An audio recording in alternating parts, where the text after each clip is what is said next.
J'ai participé à des missions dans des pays variés, le Niger plusieurs fois, le Mali, le Bénin. Moi, je suis toujours resté sur des missions qui étaient des missions de gestion de projet, hein, des missions de formation aux adultes. C'est un véritable engagement personnel et sur le développement et sur quelque chose qui me semble relativement important, de se souvenir qu'on n'est pas tout seul au monde, même. Chacune des missions est différente, chacune des personnes que je peux rencontrer dans le cadre des missions sont des gens qui sont différents, qui sont toujours très passionnants.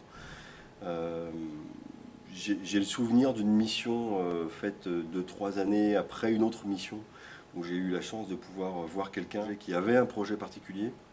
On avait beaucoup travaillé la formation, justement, les bases, comment est-ce qu'on construisait son projet, comment est-ce qu'on se mettait au point, l'analyse de marché, enfin tout ce qui allait avec, et de le recroiser 2 ans après avec un projet qui n'était pas tout à fait celui sur lequel il avait travaillé 2 ans plus tôt, mais en tout cas il avait gardé les bases de la formation, et là il avait eu un début d'entreprise qui fonctionnait sur quelque chose en plus qui était super intelligent. Et voilà, ça c'est un vrai bonheur et c'est une vraie satisfaction. Je dis toujours que quand on part on apporte des choses, mais on revient peut-être plus riche que eux ne le sont, et plus riche que quand on est parti.